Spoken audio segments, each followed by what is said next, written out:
అత్తయ్య నేను చెప్పింది వినండి.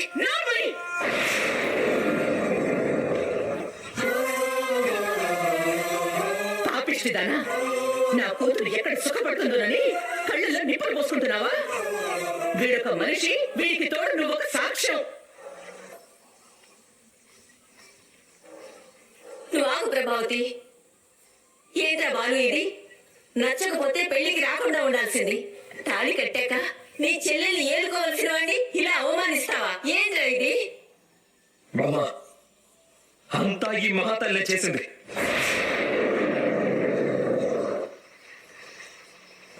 దారిని పోయే కంపెనీ మోసుకొచ్చి నా చెల్లెడి జీవితం అన్యాయం చేసింది.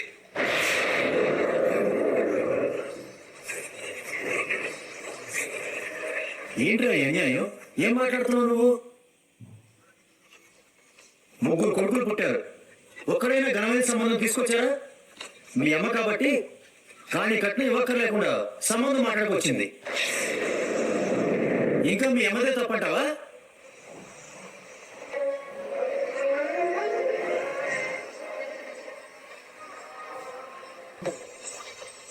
అవునరా బాలు, నువ్వు అనవసరమైన అనుమానాలు పెట్టుకోకురా. నీ చెల్లెలు ఐశ్వర్యంలోనే బతుకుతుందిరా. ఏనాడు పుట్టింటికి ఆశపడకుండా దర్జాగా కాపురం చేసుకుంటుందిరా. అత్త, వీడితో కాపురానికి వెళ్తే నా చెల్లెలు సుఖంగా సంతోషంగా ఉంటుంది అనుకుంటున్నారా? లేదత్త, అది దినదిన గండంలా బతుకుతుంది. ప్రతి క్షణం నరకాన్ని చూస్తుంది.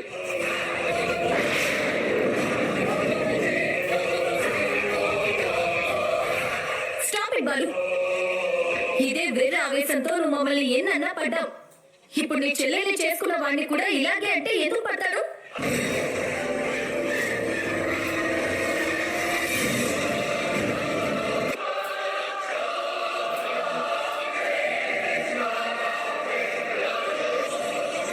అయినా అతను నేను పల్లెత్తు మాట అనలేదు. ఆవేశం తగ్గించుకొని ఇంటికి వెళ్ళు. అయ్యో పార్లమ్మ, ఇది ఆవేశం కాదు, నా చెల్లెలి జీవితం.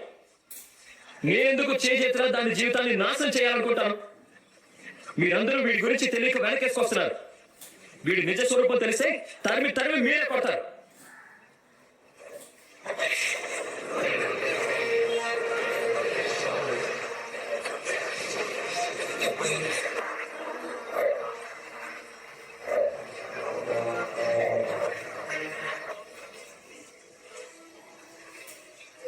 అదిగో ఆ లేచిపోయినాడు వచ్చాడు.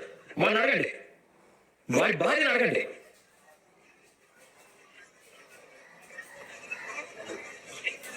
నేను తప్పుగా మాట్లాడానంటున్నారు కదా, మీరంతా వాడికే సపోర్ట్ చేస్తారు కదా. వాడిని అడగండి, వాడి భార్యని అడగండి. అత్తయ్య, నన్ను చేసుకోవాలనుకున్నది వీడే. మా అమ్మ నన్ను చూసిన పెళ్లి కొడుకు వీడే.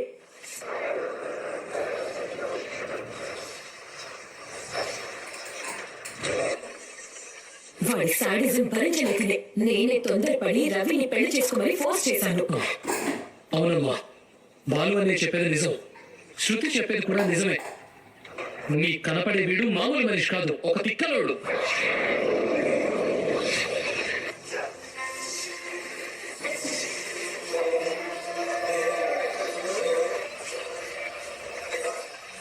చాలా పండి. ఏమ్మా శృతి, నువ్వు పెళ్లి చేసుకుంది మా కోడలి అన్ననేనా?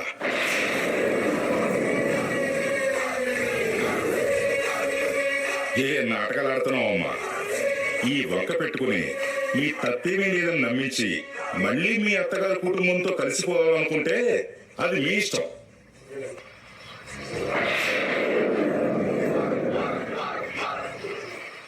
కానీ నా కొడుకు మీద నిందలేసే హక్కు అధికారం నీకు లేవు.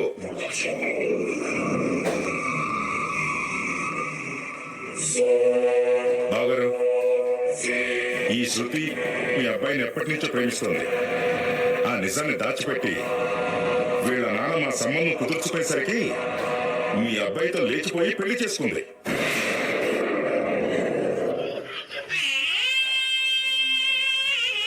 ఇప్పుడొచ్చి నా కొడుకు గురించి తప్పుగా మాట్లాడుతుంది. అంకుల్, మీకు మీ అబ్బాయి గురించి నిజంగా తెలీదా?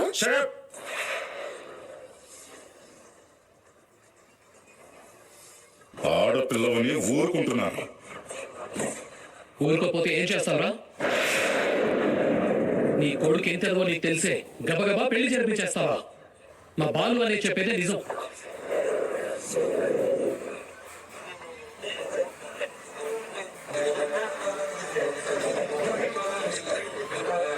ఆపండి, అందరూ ఆపండి. మీరంతా కట్టుకట్టుకుని వచ్చి ఎంత చెప్పినా నేను నమ్మను.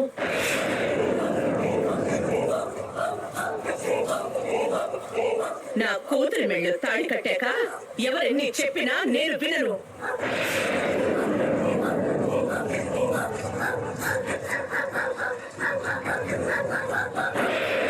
తాళి, ఇదొక తాళి, ఇదొక పెళ్లి, వీడొక పెళ్లి కొడుకు. తాళి కట్టినంత మాత్రాన వీడు భర్త అయిపోతాడంటే కట్టిన 10 నిమిషాలకి ఈ తాళిని నేను తెంచేస్తా.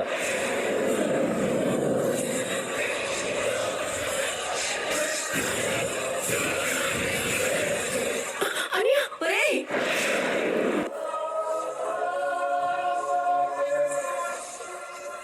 బాలు, ఒరేయ్!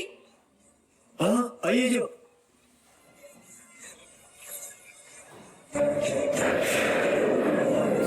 అనియా, వదిలేయ్ అన్నయ్య. ఏంటన్నయ్య ఇది?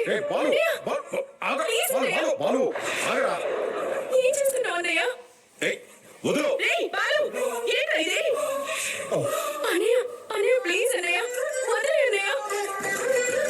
అన్నయ్య ప్లీజ్ అన్నయ్య, వదిలేయ్ అన్నయ్య. ఒరేయ్, ఏం చేస్తున్నావురా నువ్వు? ఆగరా. మధ్య ఏమైనా పోయిందా నీకు? ఆగరా. వదిలేయ్ అన్నయ్య. అన్నయ్య వదిలేయ్ అన్నయ్య. అన్నయ్య!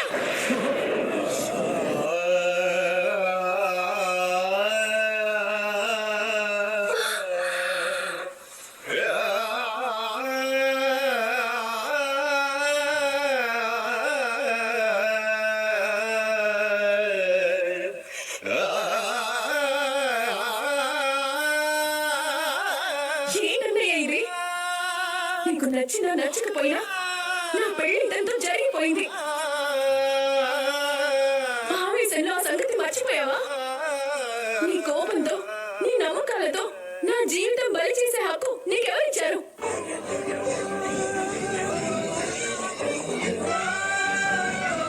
నా తాళి తెంచే అధికారం నీకెవరిచ్చారు? వెళ్ళిపో అన్నయ్య, వెళ్ళిపో, వెళ్ళిపో, వెళ్ళిపో.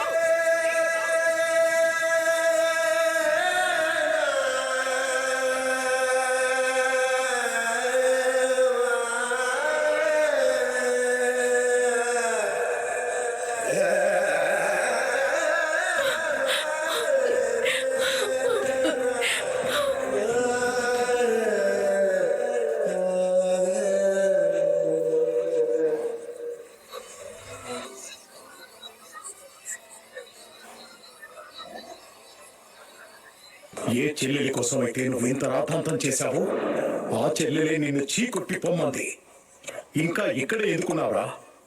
నీ మొహం నాకు చూపించుకో. వెళ్ళిపో, వెళ్ళిపో.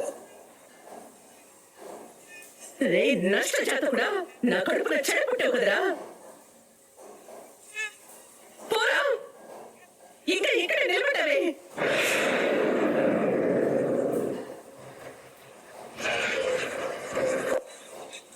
ఇక జీవితంలో నీ మొక్క నాకు చూపించకు. పో. పోరా.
మౌనిక మౌనిక ఏంటమ్మా ఇది ఎంత పని చేసావు నేను అన్నయ్యని చెంప మీద కొట్టాను వదినా. ఆ పాపాన్ని ఎలా పోగొట్టుకోవాలో తెలియడం లేదు. ఆ పరిస్థితిలో నువ్వు మాత్రం ఏం చేస్తావమ్మా? అది మీ అన్నయ్య మనసులో పెట్టుకుంటాడు అనుకుంటున్నావా? ఆయనకి నువ్వంటే ప్రాణం. నీ జీవితం ఏమైపోతుందోనన్న భయం వల్లే అలా ప్రవర్తించాడు. వదినా, అన్నయ్య ఎంత ఆవేశపడుతున్నాడో చూసావు కదా. అసలు ఎందుకలా ప్రవర్తిస్తున్నాడో నాకు అర్థం కాలేదు. ఆ ఆవేశం వల్ల నాన్నకేమవుతుందోనన్న భయం. నాన్న సరే హార్ట్ పేషెంట్. వదినా, అన్నయ్య చిన్నప్పుడు ఒకసారి జైలుకి వెళ్ళొచ్చినందుకే జీవితాంతం మా మధ్య పడింది. ఇప్పుడు గొడవ పడితే అన్నయ్య మళ్ళీ జైలుకి వెళ్ళాల్సి వస్తుంది. ఆ పరిస్థితి రాకూడదని అన్నయ్యని ఎలా ఆపాలో తెలియక చేసుకున్నాను. నన్ను క్షమించమని అన్నయ్యతో నువ్వైనా చెప్పొదినా? అలాగే నువ్వు ఇవన్నీ గుర్తు చేసుకుని బాధపడకు. జరిగిందంతా మర్చిపో. నీకోసం మేమంతా ఉన్నాం. నీకు నీ అత్తగారింట్లో ఇలాంటి సమస్య ఎదురైనా వచ్చి అండగా నిలబడతాం. అంతవరకే చెప్పగలను, ఇంకేమీ చెప్పలేను. ఏడుకు వెళ్దాం, పద.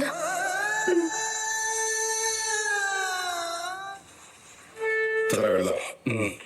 బావగారు ఆగండి. ఎందుకండి ఆ? ఇవాళ జరిగిందే ప్రతిరోజు జరుగుతుంది. ఈ కొడుకు మీ ఇంటికి వచ్చినా ఇలాగే రౌడీజం చేస్తాడు, మా ఇంటికి వచ్చినా కూడా ఇలాగే ప్రవర్తిస్తాడు. ఇదంతా మాకెందుకు? మా స్థాయికి అవమానాలని అవసరమా? అందుకే వెళ్ళిపోతున్నాం.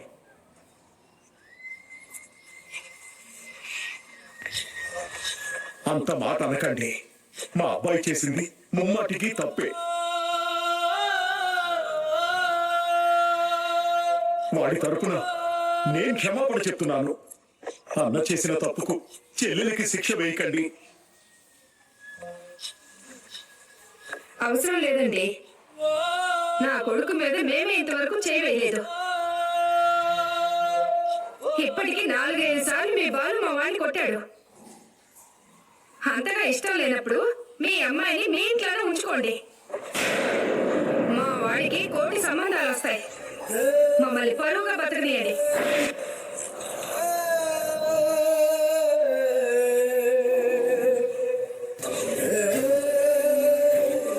మౌనిక చేసుకున్నందుకు బాధపడుతున్నారా? నిజంగా నాదే తప్పున్నా పడేవాడిని, కానీ వాడితో కలిసి ఆ నరకంలోకి వెళ్ళిపోయింది. అందుకే గుండెల్లో మాట. అందరితో పాటు మౌనిక కూడా మోసపోయింది. నువ్వేమైనా విఐపివా? నోరు మూసుకొని రా. ఏమంటున్నారు? నాకున్న డబ్బు పరపతితో నీ బాలుకని అప్పుడే లేపేస్తుండేవాడిని. అందుకే నీ మెళ్ళు పసుపు తడి కట్టేసి